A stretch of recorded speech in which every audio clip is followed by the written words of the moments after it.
Bonsoir à toutes et à tous, amis oiseaux de nuit. Merci d'être à l'écoute de ce 3e numéro de L'Œil de la Nuit, dans laquelle nos invités vous ouvrent les portes de leur monde intime. Vous découvrirez ce qui les inspire, ce qui les pousse à se lancer dans la création, l'innovation ou l'entrepreneuriat et comment ils travaillent. Le fait de créer ne relève-t-il pas un peu de la magie ? Quelle est la part de génie, de hasard et de labeur dans tout ça ? Nous allons essayer d'explorer pour vous toutes ces pistes et peut-être, qui sait, vous donner le goût de créer vous aussi. Ce soir, mon invité est un punk ouvrier. Il s'appelle Didier Vampas et il nous fait l'honneur d'être sur Radio Ems. Bonsoir Didier. Bonsoir. Tu es là parce que tu publies aujourd'hui Punk ouvrier, un livre qui revient sur ta carrière musicale à travers les textes de tes chansons. Un angle parfait pour cette émission puisqu'il s'agit de décortiquer les secrets de tes inspirations et les coulisses de la création de tes morceaux. Ce livre, écrit avec la complicité du journaliste musical Christian Hudlin, est publié aux éditions HarperCollins, dont je salue toute l'équipe puisque j'ai de la chance d'y travailler, et en particulier Mathieu Johan qui a rendu possible cette rencontre. Tu es connu comme le loup blanc, mais je vais quand même faire le job et te présenter rapidement à nos auditeurs. Et tu me diras si j'ai bon. De son vrai nom, Didier Chapdelaine, le petit Didier naît à Paris en 1962. Il grandit entre les HLM de Villeneuve-la-Garenne et le Grand Air breton, d'où il a la chance de capter la BBC. Cela a son importance. Il découvre le punk en 77 avec le magazine Rock & Folk et c'est la claque, surtout les Ramones. Il y a aussi les Clash, les Sex Pistols, les Stranglers. Ton père communiste, jamais inscrit au parti, te trouve un job à la RATP. C'est le début d'une longue histoire d'amour réciproque qui te permet de pratiquer ta passion, le rock'n'roll, sans contrainte de savoir comment tu vas en vivre. Bah, tout à fait. L'acte de naissance des Vampas, du nom d'une tribu dans les albums de Rahan, est signé le 14 juillet 81 au lac d'Anguien. Le premier concert du groupe a lieu 2 ans plus tard, au Square Tolbiac pendant la fête de la musique, puis à la fête de l'UMA.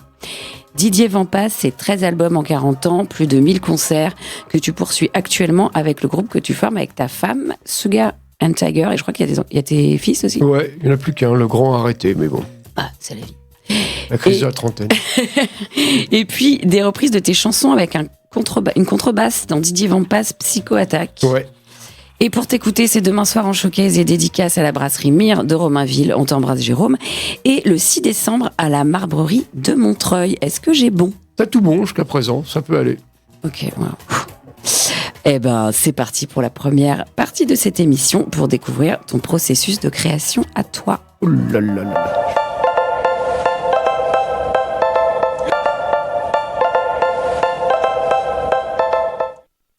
Christian Hudlin écrit dans la préface du livre « N'ayant jamais imaginé que jouer dans un groupe soit possible, il n'avait rien préparé et s'est retrouvé propulsé derrière le micro par défaut. Sa carrière s'est construite ainsi, sans plan préétabli, sans envie de conquête. C'est l'histoire d'un enfant du rock qui s'est retrouvé sur le devant de la scène et qui a dû improviser. Amateur, il n'a jamais voulu être professionnel ni apprendre la guitare alors que tu composes. Ouais. Tu composes à la guitare. Avec 2 doigts. Avec 2 doigts. Voilà. Je n'arrive pas à m'imaginer, mais... Mais si on n'a pas une guitare, je te montrerai sinon. Ah ouais, mais je veux bien. À demain, tu verras. Grave, je suis partante. Pourtant, forcément, il est devenu professionnel. Il y a en lui désormais une grande maîtrise de la scène et également du studio. Il est Le studio moyen, quand même. Ouais. La scène, ça va, le studio, non. Ah ouais. Je ne contrôle rien du tout. Ouais, donc il a fait un peu de la géographie, mais c'est normal. Il est l'autodidacte, j'ai adoré cette phrase, qui inlassablement remet sur le métier son ouvrage et est parvenu instinctivement à en maîtriser le façonnage. Je ne peux m'empêcher de penser au facteur Chauvel ou à Jean Dubuffet, car il y a un côté art brut chez lui. Tous ces artisans sont animés par une force invisible qui les pousse à se dépasser sans se soucier d'éventuels codes. C'est comme entrer en religion ou tomber amoureux. La voix intérieure fait office de seul guide. T'en penses quoi ? Ouais, oui, il y a un peu de ça, du facteur cheval. Bah, je suis à 7, en plus, il y a plein, la fiche de combat, c'est de Di Rosa, donc oui, je me sens vachement en phase avec tout ça, avec l'art brut. Ouais. Il y a le musée international des arts modestes à 7, et voilà, je me revendique art modeste. Voilà, je fais de l'art modeste. Et d'être touché par la grâce, en fait, en quelque sorte. Ah oui, j'étais touché par la grâce, oui, c'est sûr. Plein de fois dans ma vie, mais... Mais sur scène, surtout. Ouais, oui, plus qu'en studio, mais oui, sur scène, je suis touché par la grâce presque tous les soirs. Et puis, quand j'ai la musique, la première fois que j'ai entendu My Brandt, voilà.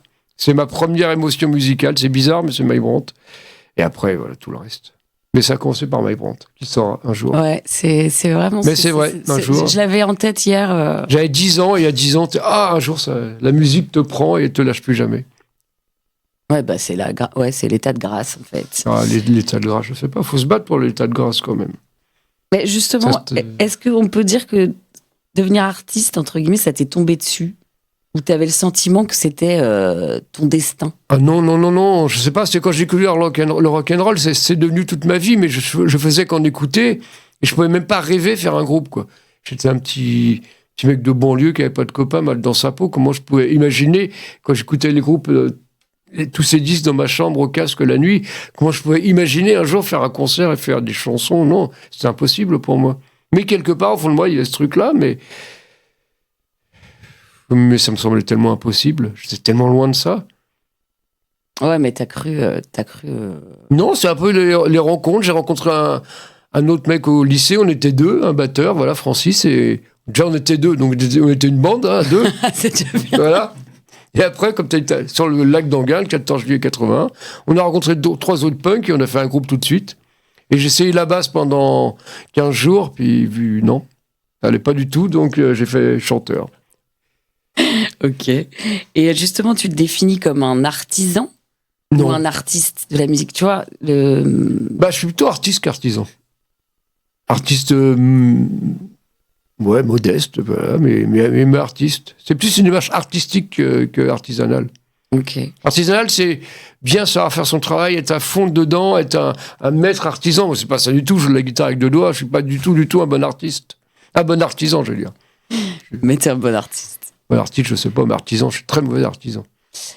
Dans une interview au Monde en 2020, tu dis « On était un des groupes qui jouait le plus mal, mais on a continué, c'est tout. » Ouais, c'est vrai.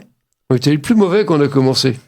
Mais on a simplement continué. Quand t'es tellement mauvais, tu continues pour essayer de t'améliorer, puis ça continue aujourd'hui. C'est ça, remettre inlassablement l'ouvrage. C'est mauvais, mais tu t'en fous, tu continues, et à la fin, voilà.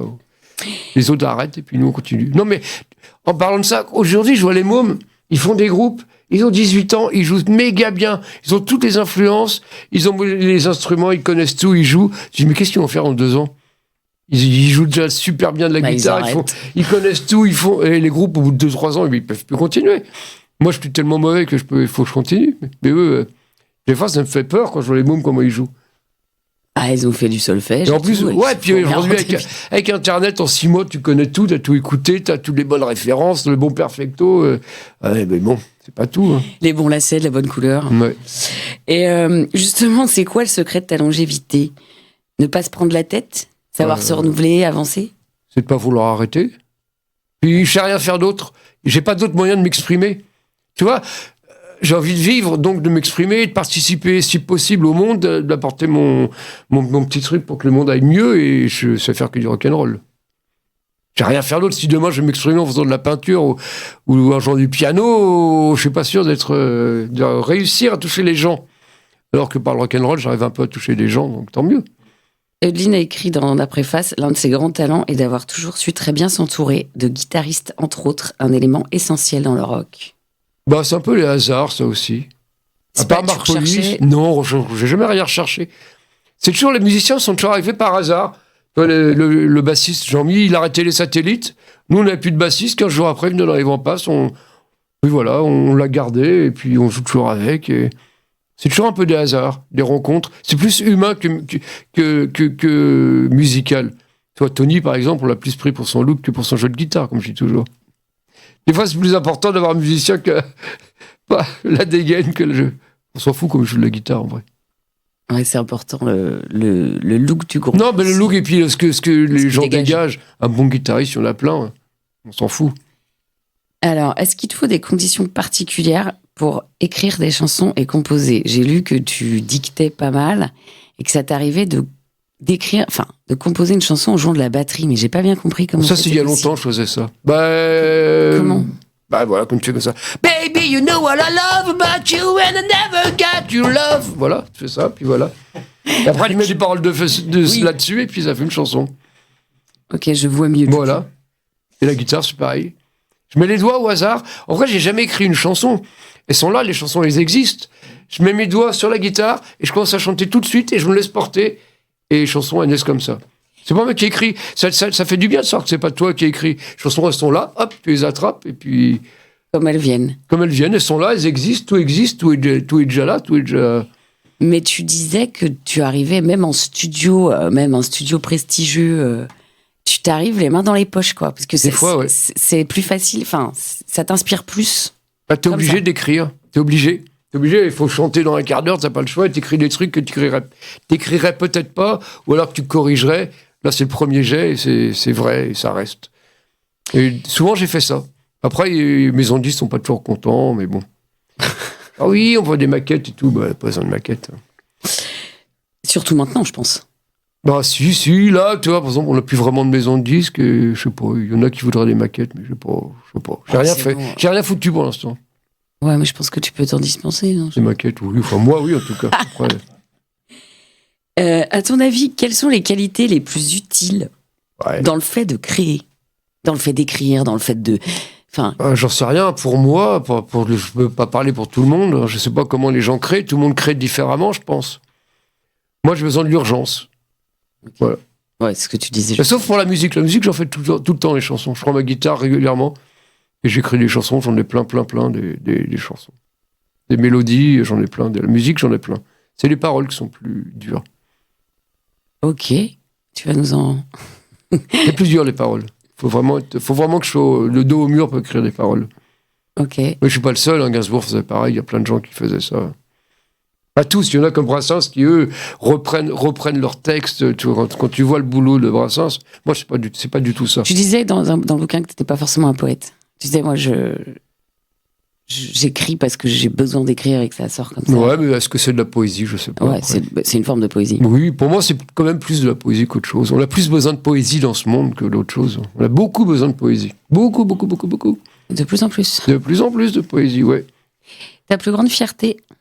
Une réalisation dont tu es particulièrement fier? Non.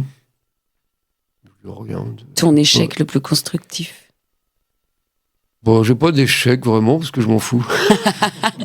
C'est une super philosophie de vie, ça. Mais c'est ça, le punk. C'est vrai.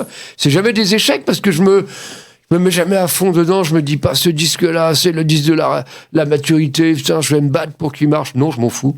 J'écoute même pas les disques. J'écoute même pas les mix maintenant. On enregistre, j'écoute même plus les mix, je m'en fous. J'écoute les disques. Des fois, on passe des chansons, je dis ah oui, c'est vrai, c'est une chanson sur le dernier disque. Tu pourrais faire que du live. Ouais. Non, parce qu'il faut des chansons quand même. Non, j'adore faire les chansons. J'adore les écrire. Mais après, je pourrais sortir les trucs tout seul chez moi, enregistrer sur mon iPhone. Tout le reste, je m'en fous après. Le studio, le son. Je me prends avec le son. Il y en a des gars, c'est mieux sur des bandes et tout. Regarde le compresseur que. Oui, si tu veux, mais bon. Mon iPhone, ça irait très, très, très bien, moi, pour sortir les chansons. Tu parles beaucoup du réel dans ton bouquin et tu dis que tu t'inspires des gens que tu croises ou des choses qui t'arrivent. Eudeline dit que ton écriture est un brin surréaliste et surtout très drôle, avec des titres d'albums comme « Les vents passent sans la preuve que Dieu existe ». Mais c'est pas drôle, ça, c'est vrai. Ouais. J'y crois. Moi, j'y crois, c'est pas du tout drôle. Pour moi, les vents passent, c'est vraiment la preuve que Dieu existe, oui. Moi, ça me fait rire. Quelqu'un comme moi qui s'en fout complètement de tout, qui s'en branle de tout, les maisons de disques, de vendre des disques, qui est toujours là, c'est qu'il y a bien un truc derrière. Pour moi, non, c'est pas du second degré. Je suis persuadé que les vents passent, c'est la preuve que Dieu existe. Est-ce que tu connais justement l'angoisse de la page blanche? Oui, pas trop, parce que je suis obligé d'écrire. Donc, j'ai pas le temps d'avoir l'angoisse je suis obligé d'écrire. Mais oui, je la connais un peu quand même, oui. Tu fais quoi quand ça arrive? T'as pas le choix. T'écris. T'as pas le choix. Non, mais il y a un album comme Les Vents passent 12e où j'avais rien écrit exprès pour rentrer en studio. J'écris rien, pas une seule idée, rien du tout. Et la première chanson qu'on devait faire, c'était un truc qu'on devait faire live tous ensemble. J'étais dans le métro, les stations descendaient, il restait 5, 4, 3, 2, et tout d'un coup, voilà, il me faut les paroles maintenant. Et puis c'est arrivé. C'est Papillon, et c'est arrivé. Ouais, quand t'es là, t'es coincé, tu dis maintenant, vas-y, et j'attends les paroles. Ça commence comment? C'est le papillon qui naît. Je suis né la nuit dernière, entre le ciel et la terre. Je n'ai pas connu mon père, et je n'ai pas connu ma mère. Non. Wow. Je ne suis qu'un papillon. Voilà. Du coup, je retrouve... Ah ouais, alors ça, c'est hyper important. Il nous reste 2 minutes avant la seconde, enfin avant la chanson. Ah. Comme dans les années 60, beaucoup se sont pris au sérieux et se sont retrouvés avalés. Didier jamais, indifférent au succès, il n'a pas eu à faire de compromis. La question de l'argent ou de vivre de son art peut faire peur quand tu te lances. Est-ce que tu peux nous dire ce que t'as apporté la sécurité de l'emploi à la RATP ? Je pouvais faire des deux côtés, j'étais libre. J'avais pas besoin d'avoir de la promotion à la RATP, je m'en foutais complètement. J'envoyais chier tout le monde. Et dans la musique aussi. Je pouvais envoyer chier tout le monde, pareil. Donc tu peux envoyer chier tout le monde de tous les côtés, t'es heureux. Ça permet de rester ancré dans le réel et de pas prendre non plus la grosse tête ou... Ouais, puis de pas se prendre au sérieux et puis d'être libre. J'aime pas dire ça, parce que le travail, ça rend libre. Il y a eu un slogan comme ça qui a été mal utilisé. Je peux plus le dire, on peut plus le dire aujourd'hui, alors, mais... on peut plus. On n'a plus le droit. Mais voilà, c'est un peu ça quand même l'idée, quoi. Et ouais, tu dis, à mon avis, ce n'est pas compatible de concilier démarche artistique et d'essayer d'en faire son métier. Faire de l'art, ce n'est pas plaire aux gens, ce n'est pas du show business que je faisais. C'était une démarche artistique. C'est compliqué, hein, je pense. Il y a des gens qui réussissent peut-être, mais c'est compliqué, je pense. Déjà, quand tu es un artiste, généralement, t'as pas une démarche à la base de capitaliste. Tu fais pas ça pour rentrer dans le système. Tu es un petit peu hors dehors, généralement. L'art est plutôt de gauche, généralement. Et tu te retrouves coincé dans un système qui est totalement contraire à ça, où on t'oblige à être, comme si c'était une entreprise, à faire des profits. Et moi, ça va pas, j'ai pas envie. J'ai jamais voulu entrer là-dedans. Le capitalisme, c'est mal. Non, même pas, je m'en fous. Ah non, le capitalisme, c'est pas mal du tout. Non, parce que c'est le seul système qui t'oblige pas à penser pareil. Si tu veux pas gagner d'argent, personne te fait chier. Si tu as envie d'écrire des livres de poésie et de les sortir, personne va t'emmerder. Les autres systèmes totalitaires, on t'emmerde si tu penses pas pareil. T'es là, tu vois ce que je veux dire ? T'es en Corée du Nord, tu veux monter ton entreprise, tu peux pas. Alors qu'ici, tu veux écrire de la poésie dans ton coin et pas la vendre, t'es heureux, tu peux continuer tant que tu veux. Donc le capitalisme, pour ça, c'est bien. Avant de poursuivre, on va marquer une première pause musicale avec le premier morceau que tu as choisi, Didier. Ah, c'est moi qui ai choisi. Ouais, ça s'appelle « J'ai ta main » de Charles Trenet. Ah oui, c'est vrai. Radio Ems, l'essentiel de la musique.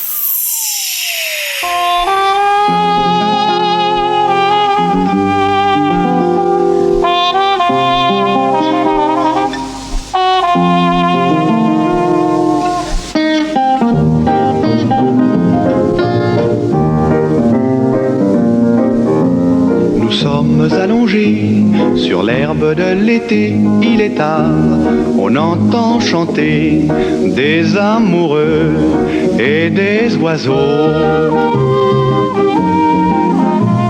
On entend chuchoter le vent dans la campagne, on entend chanter la montagne. J'ai ta main dans ma main, je joue avec tes doigts.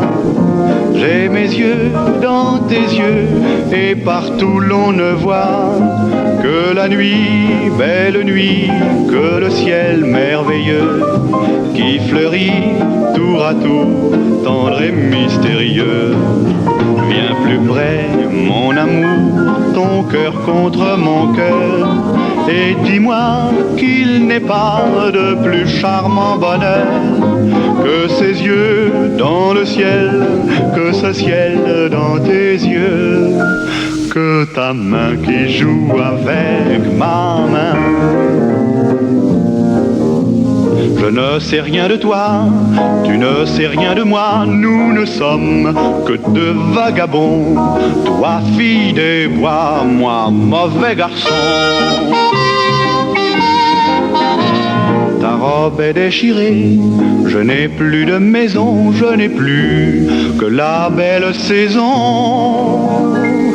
Et ta main dans ma main qui joue avec mes doigts, j'ai mes yeux dans tes yeux, et partout l'on ne voit que la nuit, belle nuit, que le ciel merveilleux qui fleurit tour à tour, tendre et mystérieux. Viens plus près, mon amour, ton cœur contre mon cœur, et dis-moi qu'il n'est pas de plus charmant bonheur que ces yeux dans le ciel, que ce ciel dans tes yeux, que ta main qui joue avec ma main. Voilà.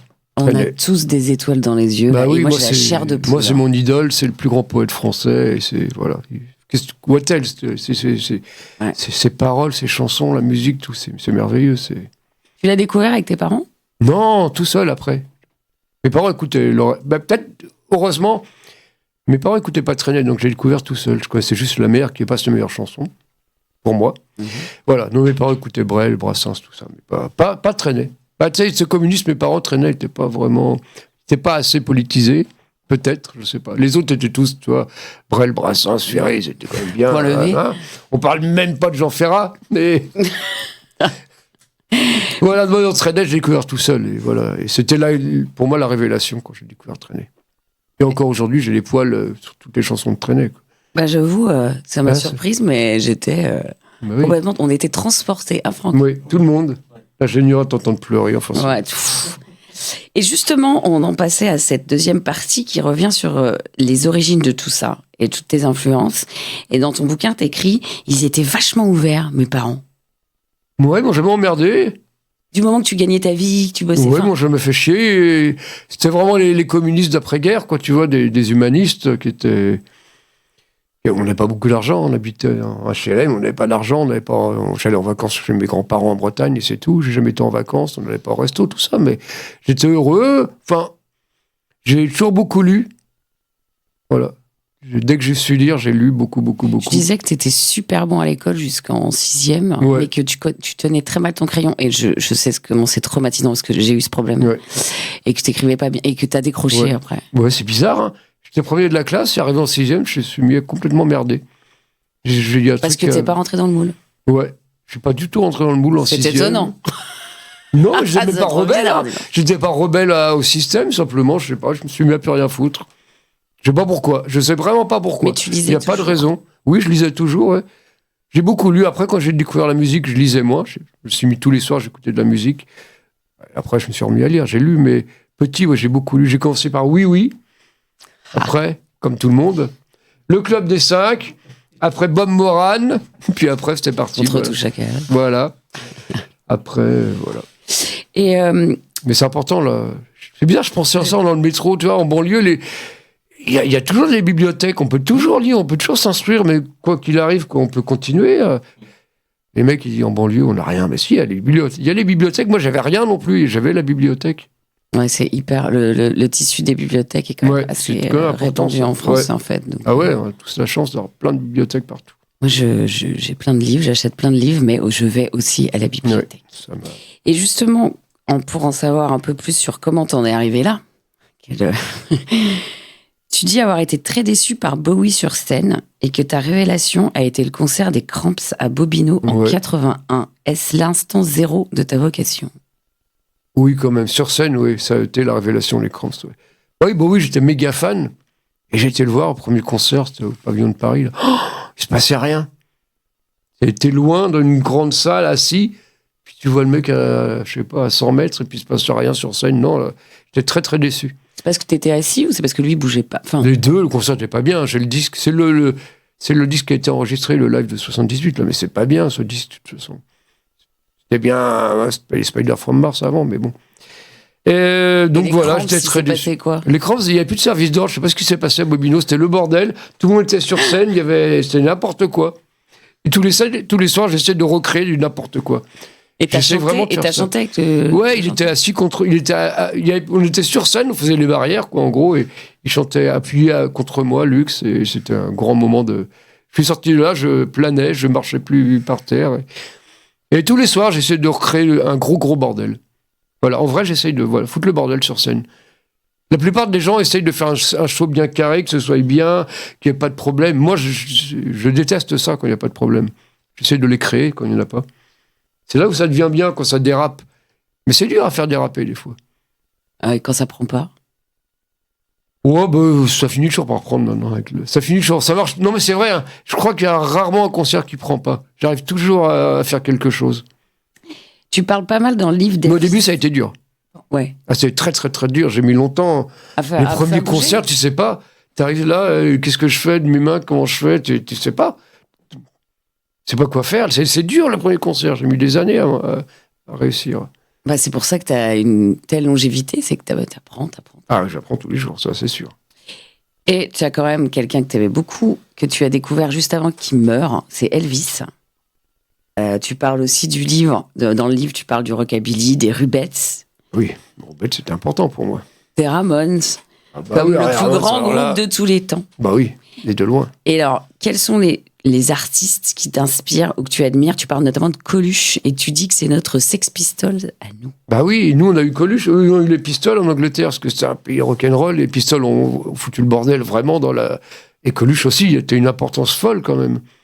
Et pour moi, quand j'ai commencé, il y avait ce côté Coluche, quoi. Je voulais pas simplement être un groupe de rock. Je voulais être important, servir à quelque chose, quoi, comme Coluche, quoi. C'est une grande inspiration pour moi. En plus, je connais tous ces textes par cœur. Petit, j'avais j'avais les disques de Coluche et je crois que je connais tous ces sketchs par cœur, quoi. Tu t'en sers pour écrire? Non, pas du tout, non, pas du tout. Non, mais ça rythmique. Non, pas du tout. Non, je m'en sers pas du tout de Coluche, mais c'est tellement important pour moi. J'ai grandi avec Coluche, quoi. Et ces dernières années, tu as fait beaucoup de reprises et de duos. Tu as même fait un groupe de country québécois qui s'appelait Les Maudits Français. Ouais. Mais sinon, les autres duos, c'est parce qu'on me demande. J'aime pas dire oui. J'aime pas dire non. Excuse-moi. Non, j'aime pas dire non. Il y a plein de groupes qui me demandent, des petits, des gros. Je dis toujours oui. Mais que ça, il y a Indochine ou un petit groupe qui. Aldebert, Fatal Picard. T'as même fait un truc avec Bernie Bonvoisin. Ah bon? Ouais. Non. Non? Ah non, j'ai rêvé avec Bernie Bonvoisin. Ah non, Alors, non. je l'ai lu et c'était mal. Non, j'ai fait une interview croisée avec lui. Ah Mais j'ai pas fait. Ah non, j'ai rien fait avec Bernie. Non. J'ai joué avec Nono, mais pas avec Bernie. Ok. J'ai fait Régine, j'en ai fait des conneries. Justement, qu'est-ce qui t'inspire dans le choix de ces... Enfin, comment tu les choisis? Je choisis pas. Tu vas jamais demander. Je dis toujours oui. Demandé. Je dis toujours oui. Là, je dois encore faire un truc, il y a un petit groupe là, qui m'a envoyé un morceau. Je dis pratiquement toujours oui. J'écoute pas avant. Parce que si j'écoutais, généralement, je le ferais pas. Parce que souvent, c'est mauvais. Non, mais c'est vrai, hein. Souvent, c'est vraiment très mauvais.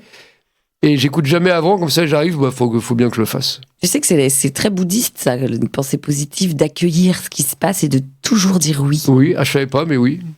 Tu accueilles les énergies positives. Mais il faut accueillir, il faut dire oui. J'aime pas dire non. Ça me dérange de dire non. Tu vois, le livre, je voulais pas le faire non plus. Au début, je dis non, bah, finalement, je l'ai fait. Je dis bon, allez, ouais, oui. Et c'est tout comme ça. J'ai toujours oui, pratiquement. Qu'est-ce que j'ai refusé? Pas grand-chose. Qu'est-ce que t'as refusé? Si, une fois, le disque de Michel Delpech, le duo de Michel Delpech, il y a longtemps, on devait faire le Loir-et-Cher, je crois. Je sais pas pourquoi j'ai dit non. Mais tu l'avais écouté avant? Enfin, Moi, je connaissais, hein, Ouais, mais je sais pas pourquoi j'ai dit non. En plus, ils en ont vendu plein, je crois. Je suis con. Pour une fois que j'aurais pu faire un disque qui se vendait, ils en ont vendu 200 000, je crois. Putain, c'est con, des fois. J'ai tous les petits groupes qui gagnent rien, et puis moi, Michel Delpech, je refuse. Pardon, Michel. C'est écrit, qu'est-ce que tu veux? Si, j'ai fait aussi Gérard Lenormand, mais le disque c'est pas sorti, il m'a pas gardé sur son disque, finalement. Ouais, il m'a viré, Gérard Lenormand. C'est génial. Tu dis, moi, je n'ai jamais voulu faire du psycho avec la contrebasse d'Alain. C'est quoi le psycho? Le psychobilly, c'est les météores, c'est le groupe qui fait au début des années 80 qui sont mis à faire du rockabilly, mais fait comme des punks, plus vite, plus sales. Les Cramps, on peut dire que c'est pas vraiment du psychobilly, mais bon, il y a les Cramps, les météores, c'est les groupes les plus connus.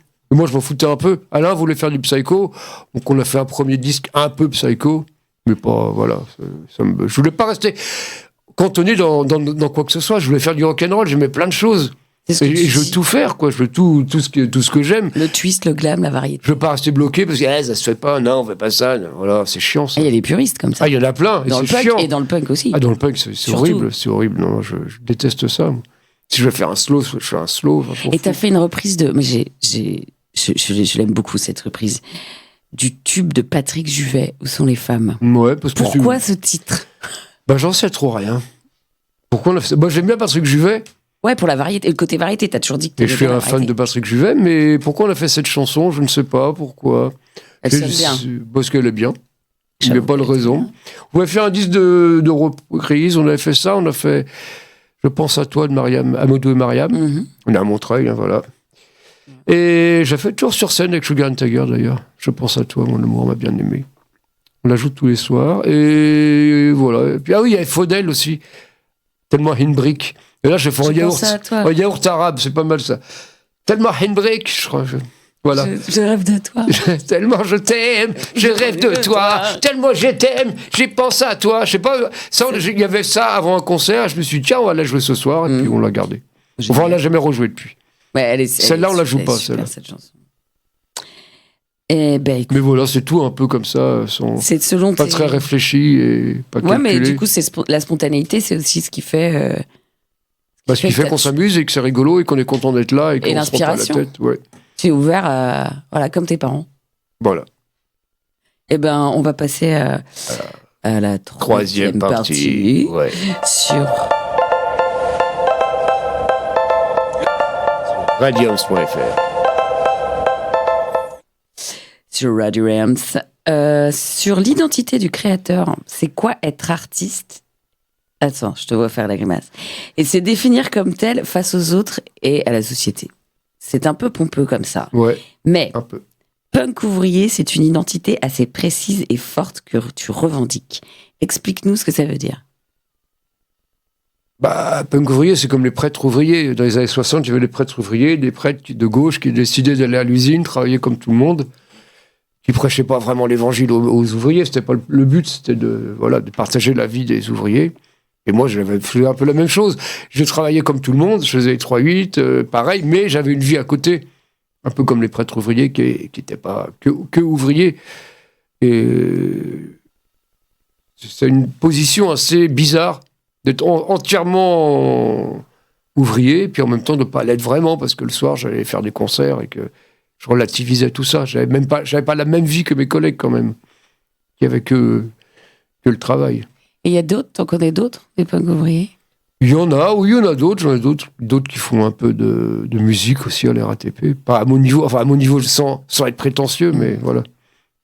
Il y en a d'autres, oui, je pense. J'espère en tout cas avoir pu inspirer d'autres gens, à leur montrer que c'était possible de faire autre chose, de faire de l'art à côté, de faire des tableaux, faire ce qu'on a envie de faire, quoi.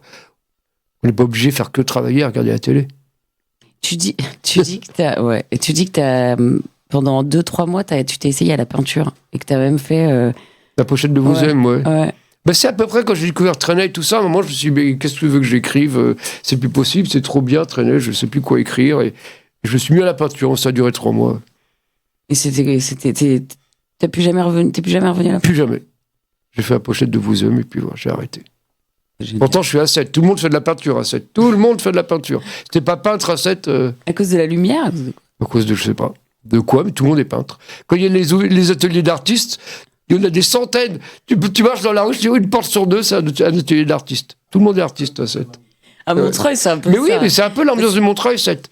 C'est Montreuil au bord de la mer, dans le sud. Ah.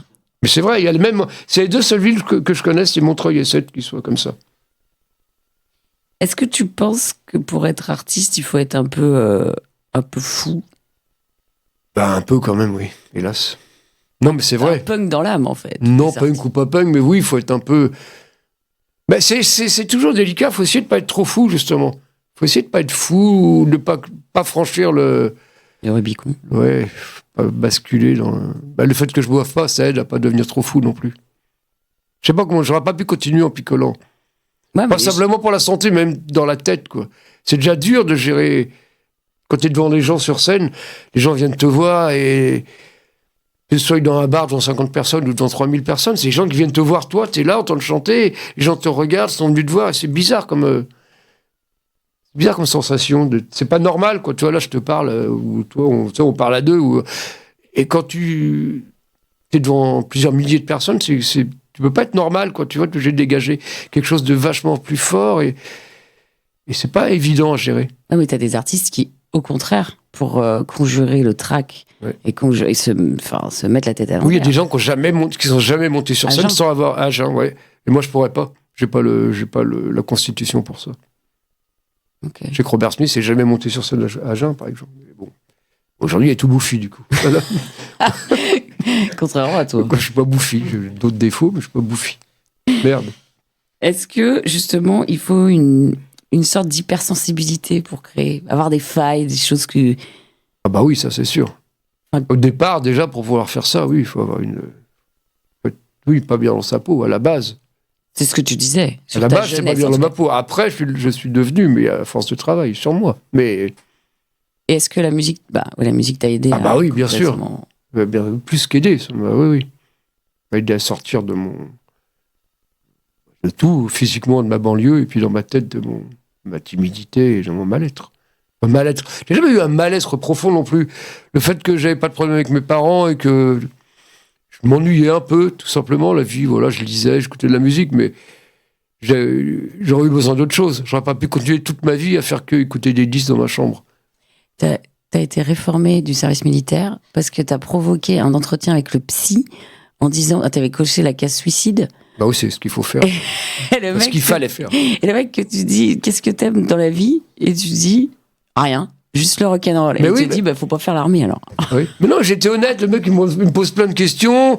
Pourquoi vous avez coché suicide? Et puis, au bout d'un moment, il me posait plein de questions. Je dis, non, j'aime que le rock'n'roll.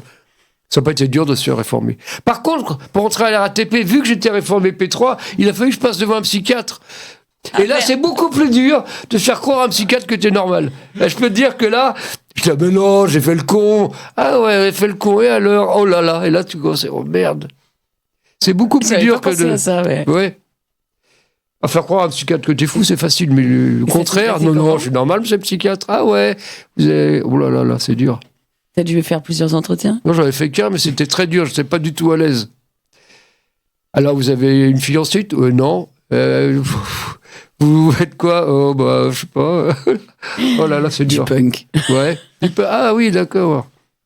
Tu dis justement sur ton passage aux Victoires de la musique en 2004 que tu n'as pas gagné contre Kyo, entre guillemets. Qui sort le disque le même jour que moi. C'est quand même un drôle de hasard. Le livre le même jour que toi? Ouais, il sort le livre de Kyo aujourd'hui. C'est quand même un drôle de hasard. Là, chez HarperCollins. Là, le hasard, quand même, tu déconnes un peu. Là. Et tu disais que tu étais hyper stressé. Justement, que t'es pas à l'aise sous les projecteurs. Enfin, ça dépend quel projecteur. Ah non, mais là, c'était affreux. J'y étais, toi, comme je disais tout à l'heure, je dis toujours oui. Donc, on me dit, est-ce que tu veux aller voir la musique? Bon, allez, on va bien voir. Je dis oui, je y vais pour voir. Mais c'était affreux. J'étais pas bien j'étais mal. C'est affreux. C'est faux. C'est tout ce que je déteste, la télé. J'aime pas la télé. Je la regarde pas. Et t'en as pas fait beaucoup? Non, puis j'ai pas envie d'y aller. D'émissions. On a fait quelques émissions, quand il y a eu Manu Chao, mais on l'a fait Ruquier 2 fois. Mais bon. Et même Zemmour était gentil avec moi. Est-ce que c'est mal? Non, je suis blanc et je travaille, donc il était content, Zemmour, tu vois. Ouais, il avait pas écouté toutes tes paroles. Non, il n'avait pas écouté. Est-ce que écrire t'apporte quelque chose au quotidien? Une forme de méditation, de transcendance? C'est ce que tu disais quand tu disais que de récréer ça tous les soirs, que ça t'élève, en fait. Oh, d'écrire, non, pas tant. J'écris pas beaucoup, donc non. Mais jouer, composer. Oui, puis faire des concerts surtout. Oui. Ouais. Concerts, c'est une dose d'adrénaline. Ouais, je sais pas comment expliquer. J'ai du mal. Des fois, je me dis que je pourrais très bien vivre sans, mais je crois que j'aurais du mal quand même. Comme une drogue? Je sais pas si c'est une drogue. Si c'est une drogue, j'en sais rien. Mais c'est bien de partager quelque chose avec les gens. C'est un moment où je partage de communion, quoi. C'est vraiment ça, quand même. Tu t'as fait ça pendant...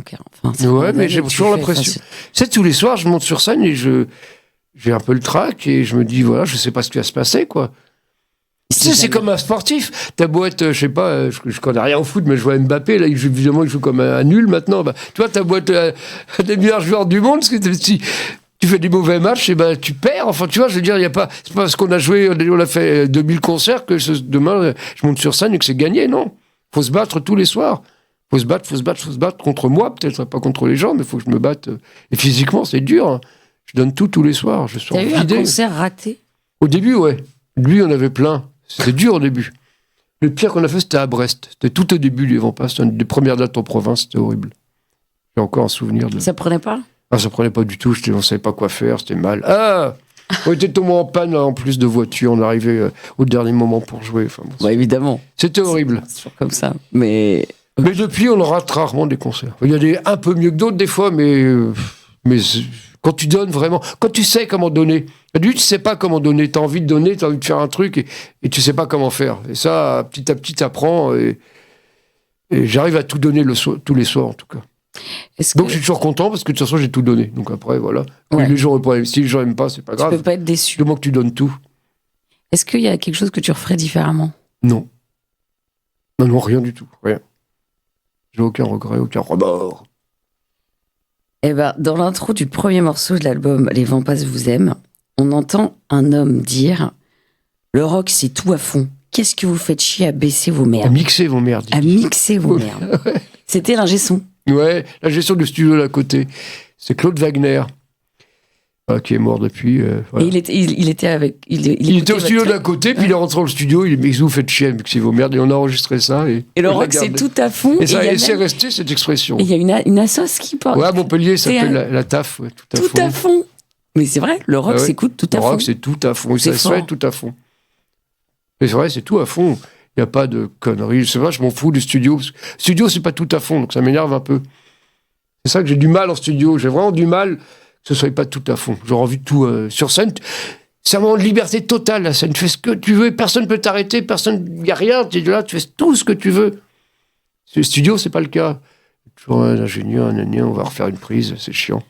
La discipline, quoi. C'est chiant. Mais j'aimerais bien, j'y crois toujours un jour réussir en studio à faire tout à fond, mais c'est dur. En plus, comme je ne veux pas apprendre et que je ne connais pas la technique, j'y connais rien du tout. Mais bon. Tu écris « Les vents passent n'ont jamais été d'extrême gauche. Moi, je n'ai jamais voulu revendiquer quoi que ce soit. La politique ne m'a jamais intéressée. Et si je fais du rock'n'roll, c'est parce qu'à mes yeux, c'était plus grand que ça, justement. » Ouais, mais ça m'intéresse. Je m'intéresse beaucoup à la politique. J'ai toujours voté depuis 81. Et je vote à gauche depuis 81, mais... Enfin, à gauche, moi, on ne sait plus ce que c'est. Mais j'ai toujours voté à gauche, en tout cas. Mais je ne veux pas faire de politique politicienne. Je ne veux pas faire de démagogie, c'est surtout ça. Il y a trop de groupes qui font de la démagogie. Que les hommes politiques fassent de la démagogie, à la limite, on peut le comprendre. T'es obligé d'être élu, il faut bien plaire aux électeurs, hélas. Mais les artistes, moi, ça me rend fou, quoi. Quand je vois des artistes démagos, je déteste ça, ça me rend dingue. Des noms. Non, j'ai essayé d'être gentil. Mais ça, c'est vrai, on n'a pas d'excuse d'être démago en faisant du rock, quoi. Monter sur scène, gueuler des slogans que tu vis pas, auxquels tu crois pas vraiment, c'est... Ah, non. Bah, la sincérité, c'est aussi ce qui te caractérise. Donc... c'est la moindre des choses. On a de la chance de pouvoir monter sur scène devant les gens, c'était pas sincère. Tu veux plus te regarder en la glace après. Moi, je veux pas. Eh ben, écoute, on va maintenant passer au deuxième titre que tu as choisi. Eh ben, ça s'appelle Pancho et Lefty par Townes Van Zandt. Radio Ems, c'est ma radio préférée.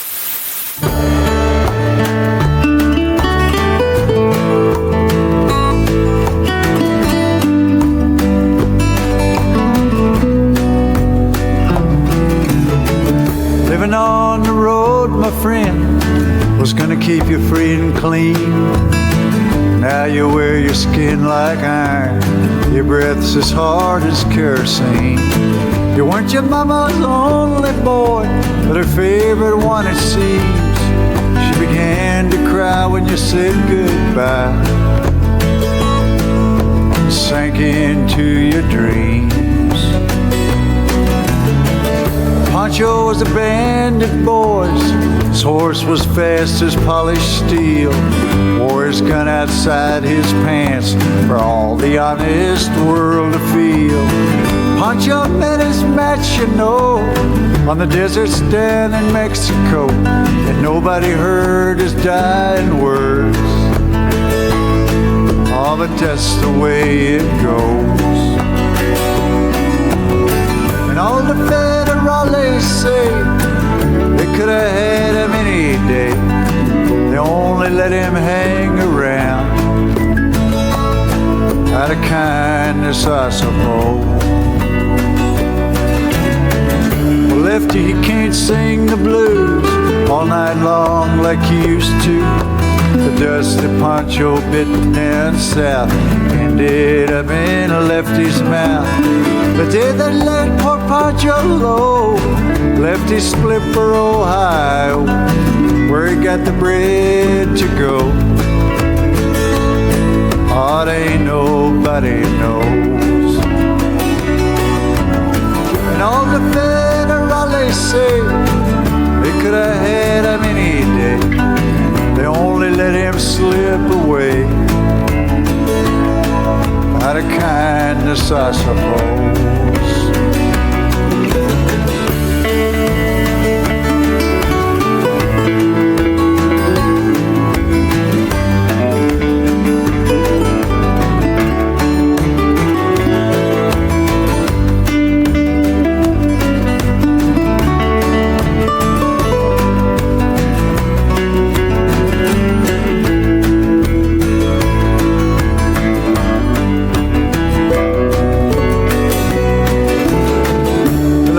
It's till Pancho fell, left his living in a cheap hotel. The desert's quiet and Cleveland's cold, so the story ends, we're told. Pancho needs your prayers, it's true. Save a few for Lefty too. He just did what he had to do. Oh, now he's growing old. And a few great federales say they could have had him any day.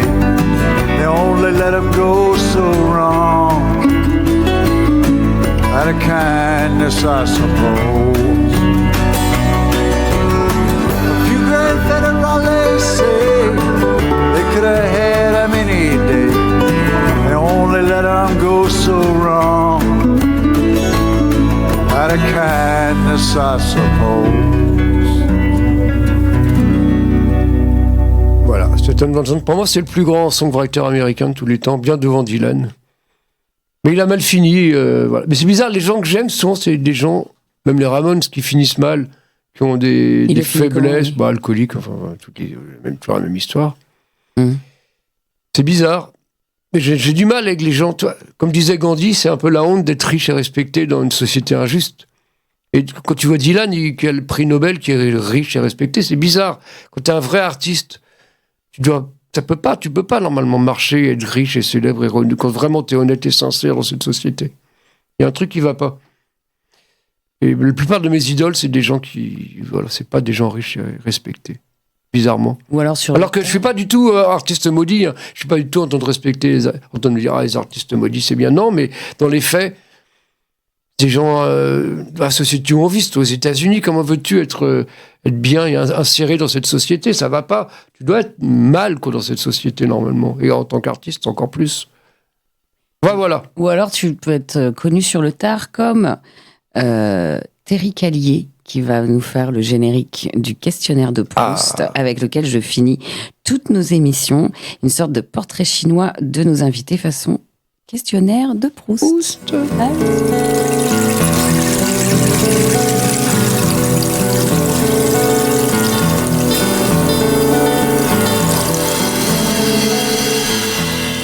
Ça s'appelle Lazarus Man. Alors, on va commencer ce questionnaire sur la nuit. La nuit. Le rapport à la nuit et donc à la création. Est-ce que tu dors beaucoup? Ouais, mais 8 heures réglementaires à peu près. Si tu dors moins? Moi, je dors moins. Non, moi, ça va. Ça, j'ai fait les 3-8. J'avais des enfants, je faisais des concerts, je répétais. Donc, la nuit, je dors. Moi, tu me mets par terre avec des chiffons sous la tête et je dors. Non, mais sans déconner. Il fallait que je dorme, quoi. Il y avait pas de dès qu'il y avait 2 heures, je m'allongeais dans une armoire électrique avec des chiffons sous la tête et je dors sans aucun problème. Moi, je dors pas partout. d'insomnie, quoi. Non. Je pouvais pas me permettre. Quand tu fais les 3-8, tu peux pas te permettre de faire. Tu fais de la musique, j'ai pas le temps. Je peux pas faire un insomniaque, c'est pas possible.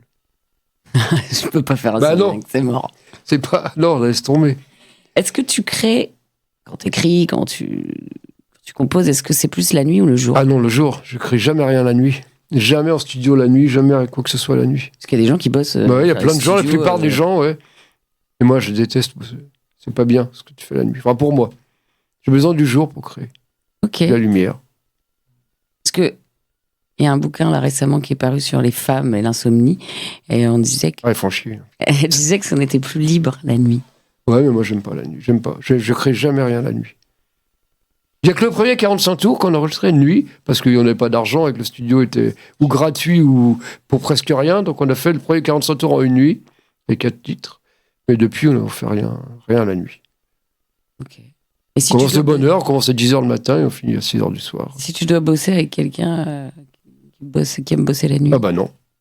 Tu fais les horaires de fonctionnaire, quoi. Ah ouais. 9h. Ouais, exactement. Ouais. Le punk.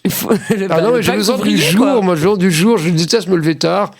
J'aime bien me lever à 7h du matin. Moi, mes horaires, c'est 11h du soir, 7h du matin. Là, c'est pareil. C'est parfait. C'est mes horaires préférés. Quand je me lève tard, j'ai l'impression de leur gâcher la journée. J'aime pas. Ton rêve récurrent. Un truc qui revient tout le temps. J'ai du mal, je me souviens pas bien de mes rêves. Je me souviens pas beaucoup de mes rêves. Il y a un truc bizarre, par contre. Depuis 1 an ou 2, je réagis la nuit. Et c'est même pas des cauchemars. Je bouge, je fais des trucs. Une fois, je me suis jeté de mon lit. Et ça m'est jamais arrivé. Je sais pas pourquoi. Ton lit. Je suis sorti, j'étais en lit allongé et j'ai sauté du lit.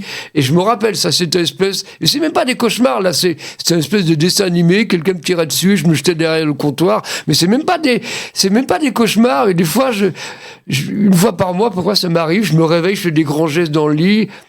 Mais et là, tu t'en souviens, quoi, du coup. Ouais, mais c'est des petits rêves, toi. Dès qu'il y a un truc qui me gêne dans mon sommeil, j'ai l'impression que faut que je le chasse. Je refuse, même la nuit, je refuse tout ce qui est négatif.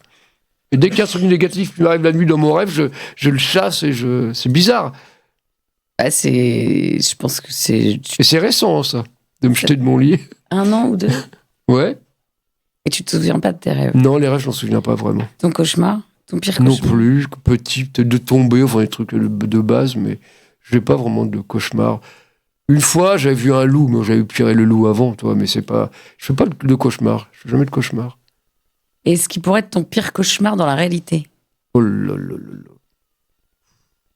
C'est vaste comme question. Ouais, mon pire cauchemar. Moi, c'est la violence, je déteste la violence, vraiment, vraiment, vraiment. Les tortures, les films petits où il y a des tortures, tout ça, je déteste. Aujourd'hui, je peux pas. Je suis incapable de regarder un film avec de la vraie violence, quoi. Je parle pas de la violence pour rigoler, comme dans les Marvel, tout ça, ils sont écrasés par des autobus, mais ça, c'est pas grave. Mais la vraie violence, je peux pas. Dès qu'il y a de la violence dans un film, moi, je peux pas. Les thrillers gore, tu peux pas. Je peux pas, non. Et même un petit peu, quoi, tu vois. Je déteste la violence, ça me rend malade.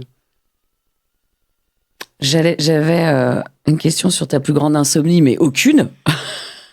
J'en ai pas beaucoup d'insomnie, non.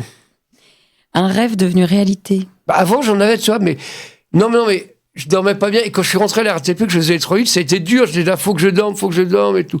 Et quand je me suis détaché de ça, quand tu dis, c'est pas grave, je dors ce que je dors, et que t'arrêtes de t'inquiéter, bon, tu dors, et puis voilà, il n'y a pas de problème. Oui, c'est connu, c'est quand tu dois te lever mais c'est vrai, plus tôt que tu mais te au réveilles début, 15 j'étais fois. là, c'était dur, quoi, quand j'ai commencé à faire les 3-8. Mais après, voilà, ça m'a appris à m'en foutre du sommeil. Donc la nuit porte conseil pour toi? Non, même pas. Non, la nuit, c'est que non, la nuit, elle me parle pas, même pas conseil, non, je dors. Quand tu dois résister au sommeil pour X raisons, c'est du café comme carburant? Non, je bois pas. Non, c'est pas le café. Non, c'est quoi, pourquoi je dois résister au sommeil? Non, je résiste pas au sommeil. Et c'est merveilleux. Quand j'ai envie de dormir, je dors. Non, je sais pas. Non, j'ai pas besoin de résister. Je pourrais être un peu comme si ça. Des fois, quand tu joues tard, c'est un peu fatigué, c'est sûr, mais ouais, quand tu joues à minuit, des fois, que tu es debout depuis 6h du matin, des fois c'est long les concerts, mais voilà, T'as l'adrénaline qui te tient. Non, mais je continue comme les RATP, des fois je vais dormir, parce que si j'ai 2 heures, si je joue à minuit, je vais dormir à 7h jusqu'à 9h, Je peux très bien faire ça, moi, continuer. Ouais, comme quand je faisais les 3-8. Je l'ai fait d'ailleurs la semaine dernière, je jouais en Suisse, j'étais dormir pendant 1 heure. J'étais à l'hôtel, dormir 1 heure. Eh ben, les auditeurs se dire, le punk a changé. Ah bah ouais. Ah non, il n'a pas changé, mais voilà. Le punk, pour moi, c'est la liberté, donc voilà, on fait ce qu'on veut. Est-ce que ça t'arrive de lire la nuit? Bon, pas trop, non. Lire en t'endormant, par exemple? Oui, avant de dormir, j'aime bien lire. Je lis à peu près une demi-heure avant de m'endormir. Tu lis quoi, là? Un peu de tout. Je lis plein de trucs tout le temps différents, mais je lis beaucoup avant ouais. Des romans? Aussi, oui. Je lis un peu de tout, mais j'aime bien lire avant de m'endormir. C'est important de mettre aux choses dans la tête. Le mot de la nuit, M-O-T. Bah, il n'y a pas de mots la nuit. Dormir, voilà. Le silence. Silence. Ouais, je sais pas. Non, pas de silence. Les mots de la nuit. Il y a les mots M-A-U-X aussi. Les mots de la nuit. Bah... Non, mais j'aime bien la nuit quand je travaillais de temps en temps. C'est vrai que c'est un moment spécial la nuit quand même. Surtout quand tu travailles, tu es dans la voiture de la RATP. Tu fais tout le 9-3, des fois, tout le 9-3, tout le tramway, là, tout le T1, la nuit. Et tu réfléchissais à tes paroles? Tu réfléchissais à des choses? Non, je suis assez je suis très contemplatif, moi. Ça te nourrit aussi? Ouais. Non, je suis plutôt contemplatif et je me nourris de plein de choses et je pense que ça ressort après dans les paroles, mais je me nourris de plein de choses et après ça ressort quand ça doit ressortir. Une musique de la nuit? Une chanson, quelque chose? Chanson. Ah, c'est compliqué ça. T'aimerais écouter? Aïe, j'ai pas préparé. Toi, des fois, on devrait préparer les questions quand même. J'aurais dû préparer, t'es con, Didier. Une chanson de la nuit. Au hasard.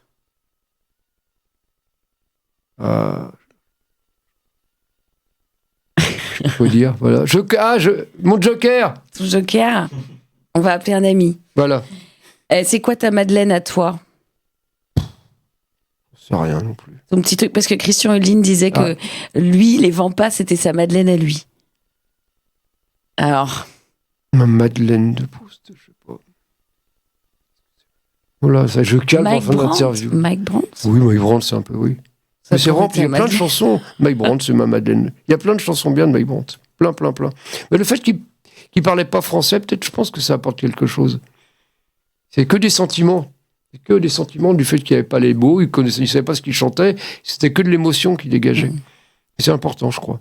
Voilà, Mike, si tu nous écoutes. Brandt, si tu nous écoutes là-haut. Eh bien, merci, chers amis, auditrices et auditeurs. Merci à vous tous. De nous avoir suivis dans cette aventure entre chien et loup, la 3e de la série. Merci à mon invité d'avoir accepté de partager un peu de son intimité, sa bonne humeur et son énergie communicative. En ces temps troublés, on peut se consoler en se disant que punk is not dead. Merci au magicien des manettes de Radio Ems, Franck en régie, sans qui cette émission ne saurait voir le jour ni la nuit. Merci à Léo, amie et animatrice sur cette antenne, qui m'accueille dans son émission avant le 3e verre et m'a donné cette première déflagration radiophonique. Pour en savoir plus sur l'acte créateur, lisez le psychologue Hubert Ripoll dans sa passionnante enquête dans la tête des créateurs aux éditions Payot. On se retrouve le mois prochain autour d'autres personnalités tout aussi charismatiques, en vous souhaitant une douce nuit, et on se quitte avec... Et merci à toi. Merci à toi, Didier. Et on se quitte avec State Trooper de Bruce Springsteen.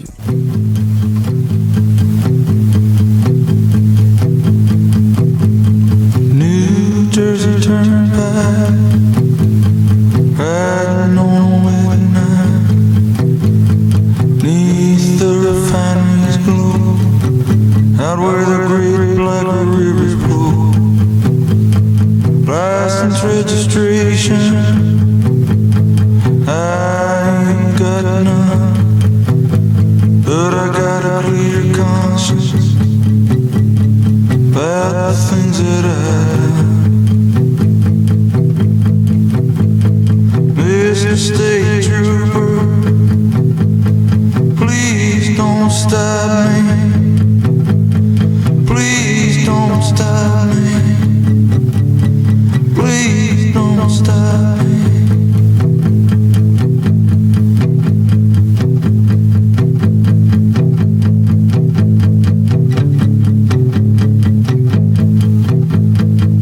Maybe you got a kid, maybe you got a pretty wife. The only thing that I got been bothering me my whole life. Mr. State Trooper, please don't stop me, please don't stop me, please don't stop me.